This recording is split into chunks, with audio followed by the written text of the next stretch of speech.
न्यायपालिका। सर्वोच्च न्यायालय। भारत की न्यायिक व्यवस्था एकहरी और एकीकृत है, जिसके सर्वोच्च शिखर पर भारत का उच्चतम न्यायालय है। उच्चतम न्यायालय दिल्ली में स्थित है।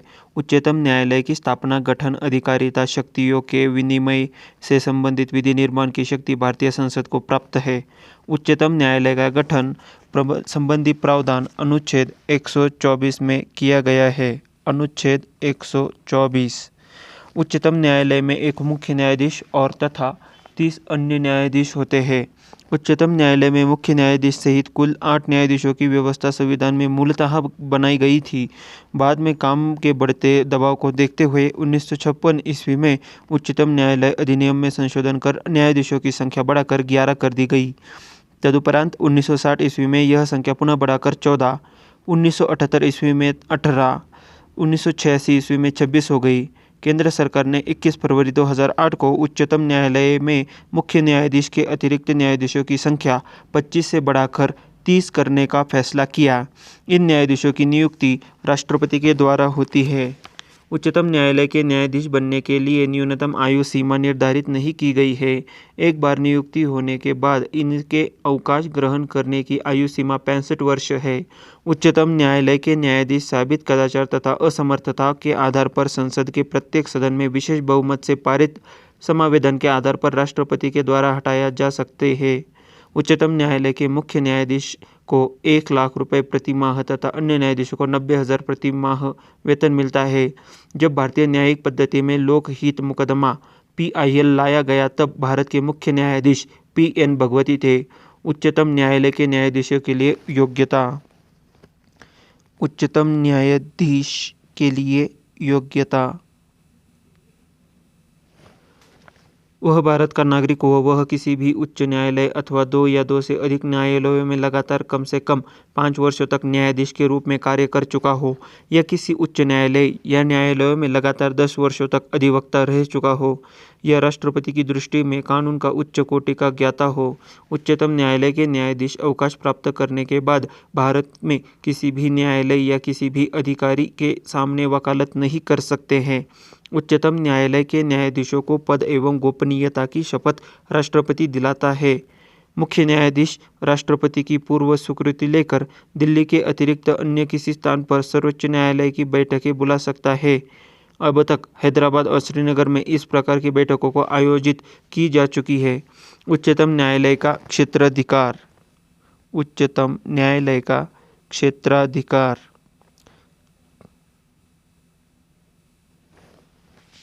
प्रारंभिक क्षेत्राधिकार। यह निम्न मामलों में प्राप्त है: भारत संघ तथा एक या एक से अधिक राज्यों के मध्य उत्पन्न विवादों में, भारत संघ तथा कोई एक राज्य या अनेक राज्यों और एक या एक से अधिक राज्यों के बीच विवादों में, 2 या 2 से अधिक राज्यों के बीच ऐसे विवाद में जिसमें उनके वैधानिक अधिकारों का प्रश्न निहित है। प्रारंभिक क्षेत्राधिकार के अंतर्गत उच्चतम न्यायालय उसी विवाद को निर्णय के लिए स्वीकार करेगा जिसमें किसी तथ्य या विधि का प्रश्न शामिल है। नंबर 2, अपीलीय क्षेत्राधिकार। देश का सबसे बड़ा अपीलीय न्यायालय उच्चतम न्यायालय है। इसे भारत के सभी उच्च न्यायालयों के निर्णयों के विरुद्ध अपील सुनने का अधिकार है। इसके अंतर्गत 3 प्रकार के प्रकरण आते हैं: संवैधानिक, दीवानी और फौजदारी। नंबर 3, परामर्शदात्री क्षेत्राधिकार। राष्ट्रपति को यह अधिकार है कि वह सार्वजनिक महत्व के कुछ विवादों पर उच्चतम न्यायालय का परामर्श मांग सकता है। अनुच्छेद 143 के अनुसार न्यायालय के परामर्श को स्वीकार या अस्वीकार करना राष्ट्रपति के विवेक पर निर्भर करता है। पुनर्विचार संबंधी क्षेत्राधिकार। संविधान के अनुच्छेद 137 के अनुसार सर्वोच्च न्यायालय को यह अधिकार प्राप्त है कि वह स्वयं द्वारा दिए गए आदेश या निर्णय पर पुनर्विचार कर सके, स्वयं द्वारा दिए गए आदेश या निर्णय पर पुनर्विचार कर सके तथा यदि उचित समझे तो उसमें आवश्यक परिवर्तन कर सकता है। नंबर 5, अभिलेख न्यायालय। संविधान का अनुच्छेद 129 उच्चतम न्यायालय को अभिलेख न्यायालय का स्थान प्रदान करता है। इसका आशय यह है कि इस न्यायालय के निर्णय सब जगह साक्षी के रूप में स्वीकार किए जाएंगे और इसकी प्रामाणिकता के विषय में प्रश्न नहीं किया जाएगा। नंबर 6, मौलिक अधिकारों का रक्षक। भारत का उच्चतम न्यायालय नागरिकों के मौलिक अधिकारों का रक्षक है। अनुच्छेद 32 के अनुसार सर्वोच्च न्यायालय को विशेष रूप से उत्तरदायी ठहराता है कि वह मौलिक अधिकारों को लागू कराने के लिए आवश्यक कार्यवाही करे। न्यायालय मौलिक अधिकारों की रक्षा के लिए बंदी, प्रत्यक्षीकरण, परमादेश, प्रतिषेध, अधिकार पृच्छा और लेख उत्प्रेषण जारी कर सकता है।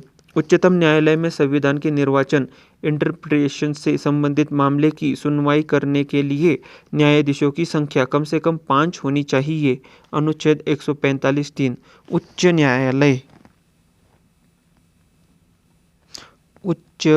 न्यायालय संविधान के अनुसार प्रत्येक राज्य के लिए एक उच्च न्यायालय होगा, अनुच्छेद 214 के अनुसार। लेकिन संसद विधि द्वारा 2 या 2 से अधिक राज्यों और किसी संघ राज्य क्षेत्र के लिए एक ही उच्चतम न्यायालय स्थापित कर सकती है, अनुच्छेद 231 के अनुसार। वर्तमान में पंजाब एवं हरियाणा, असम, नागालैंड, मिजोरम तथा अरुणाचल प्रदेश, महाराष्ट्र, गोवा, दादर और नगर हवेली और दमन तथा दीव और पश्चिम बंगाल, अंडमान निकोबार द्वीप समूह आदि के लिए एक ही उच्च न्यायालय है। वर्तमान में भारत में 24 उच्च न्यायालय है। केंद्र शासित प्रदेशों के से केवल दिल्ली में उच्च न्यायालय है। प्रत्येक उच्च न्यायालय का गठन एक मुख्य न्यायाधीश तथा अन्य न्यायाधीशों से मिलकर किया जाता है। इनकी नियुक्ति राष्ट्रपति के द्वारा होती है।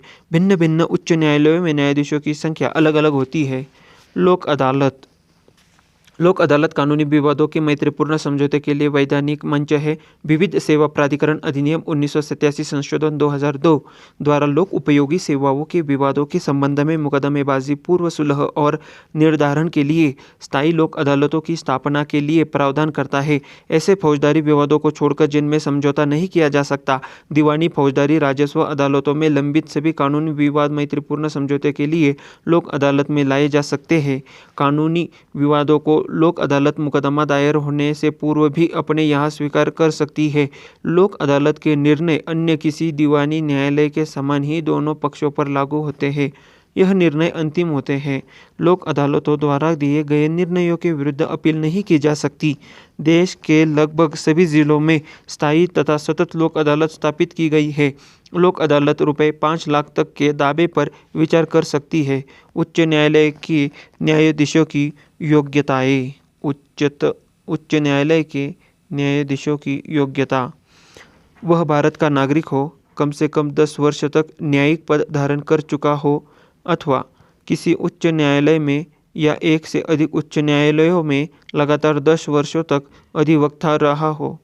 उच्च न्यायालय के न्यायाधीशों को उस राज्य जिसमें उच्च न्यायालय स्थित है का राज्यपाल उसके पद की शपथ दिलाता है।